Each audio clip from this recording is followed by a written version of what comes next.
مجہز جیش العسرہ کیا ہے، کس چیز کی طرف اشارہ ہے؟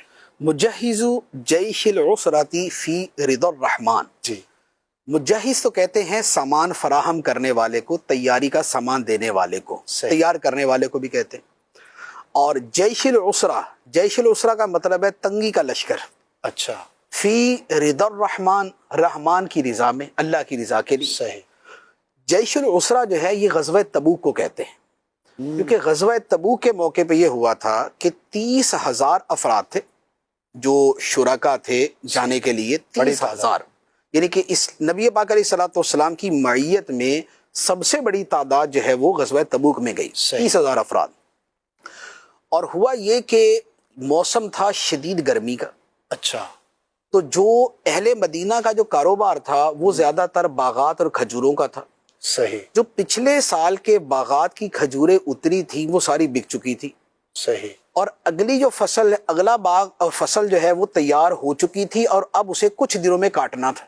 اچھا، جیسے مہینے کے آخر میں کیا ہوتا ہے، تنخواہ ختم ہو چکی ہوتی ہے اور بندہ تھوڑا سا اس پہ چل رہا ہوتا ہے نا، تنگی میں چل رہا ہوتا ہے.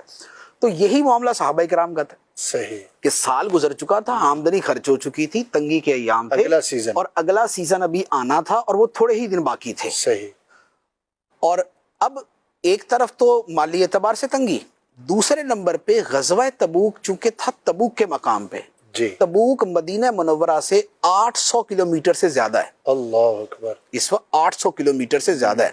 بہت دور ہے. تو اب لازمی بات ہے کہ بدر شریف جو ہے 125 کلومیٹر. صحیح. تو اگر اس جنگ میں گئے تو زیادہ راہ سامان اتنا چاہیے، بے شک، اور 800 کلومیٹر جانا ہو تو زیادہ راہ سامان اتنا چاہیے. بے شک. تو سفر بھی دور، موسم بھی گرمی کا، حالات بھی ویسے، تعداد بھی زیادہ. تو ساری چیزیں جمع ہو کر اتنی تنگی تھی کہ اس کا نام ہی جیش العسرہ رکھا گیا. اللہ اکبر. یہ تنگی کا لشکر تھا. اللہ اکبر. اب جب تنگی تھی تو نبی پاک علیہ الصلوۃ والسلام نے صحابہ کرام میں اعلان فرمایا کہ اللہ کی راہ میں دو، واہ. کہ سب دیں گے تو ہی جو ہے یہ سارا کچھ آگے ہو سکے گا، سارے مرحلے طے ہوں گے. تو اس پہ صحابہ کرام نے اپنی اپنی ہمت کے مطابق بہت بڑا خرچ کیا. لیکن جب وہی کہ تھا ہی مہینے کا آخر، سال کا آخر، تنگی کے ایام تو کہاں سے کریں. صحیح. تو اس پہ اسی میں پھر راہ خدا میں خرچ کرنے کے جو عظیم الشان واقعات ہیں وہ پیش آئے. سبحان اللہ. یہی وہ غزوہ تھا جس میں عمر فاروق رضی اللہ تعالی عنہ گھر کا آدھا سامان لے آئے تھے. اچھا، جو مشہور ترین جو واقعہ. مشہور ترین واقعہ ہے. یہی وہ تھا جس میں حضرت سیدنا صدیق اکبر رضی اللہ تعالیٰ عنہ گھر کا سارا سامان لے آئے تھے اللہ. اور کہا تھا گھر والوں کے لیے اللہ اور اللہ کا رسول چھوڑ کے آئے. واہ. یہی وہ تھا کہ جس میں حضرت مولا علی شیر خدا رضی اللہ تعالیٰ عنہ نے جا کے ایک باغ میں محنت کی اور اس میں آپ کو جو کچھ ملا تو اس کا آدھا جو ہے وہ نبی پاک علیہ السلام کی بارگاہ میں پیش کر دیا اور آدھا گھر والوں کے لیے. کیا شان.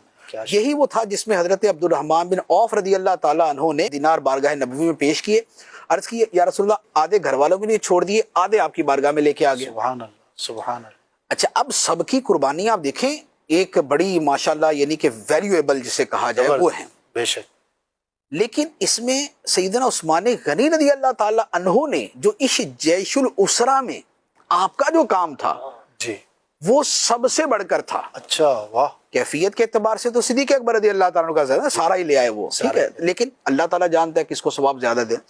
لیکن جو ظاہری اعتبار سے سب سے زیادہ دیا تھا وہ سیدنا عثمان غنی رضی اللہ تعالیٰ. واہ، کیا بات. آپ نے نبی پاک علیہ السلام نے جب اعلان کیا آپ اپنا مال پیش کر دیتے، سرکار نے پھر اعلان کیا آپ نے پھر مال پیش کر دیا، سرکار نے پھر اعلان کیا آپ نے پھر مال پیش کر دیا. 3 مرتبہ آپ نے گھوڑے، اونٹ اور دینار پیش کیے. 940 اونٹ، جی، 60 گھوڑے.